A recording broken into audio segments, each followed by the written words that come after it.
3, 2, 1.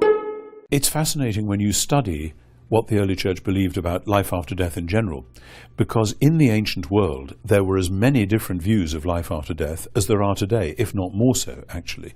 And if you look at ancient paganism and ancient Judaism, there's a wide variety of belief. It isn't just easy.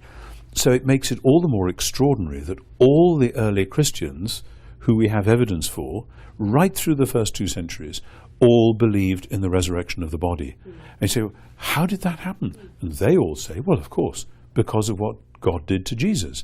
And that kind of crystallized everything.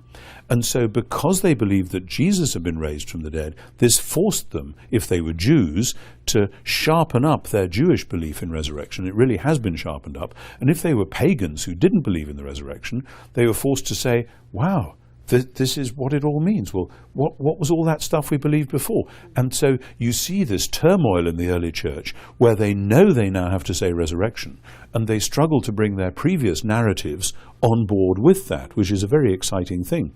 Now, because the gospel then went out into different bits of society, they still hang on to resurrection, and the great classic Christian teachers do that all the way through, but other ideas like heaven and hell come in.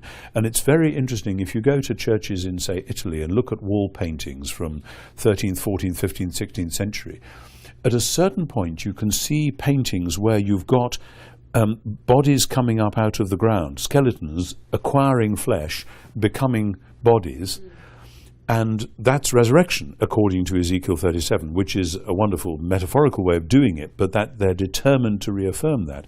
But then there's a transition, and by the end of the 16th century you've got Michelangelo in the Sistine Chapel. And where's resurrection in that? Well, it's sort of there, but actually the heaven-hell scenario has taken over.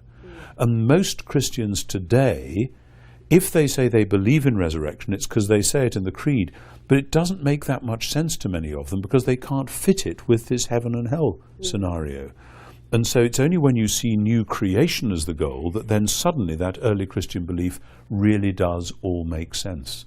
That's cutting a long story very short, but that's the nub of it.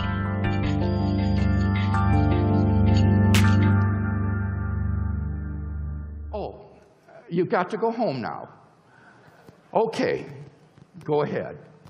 Thanks for joining us.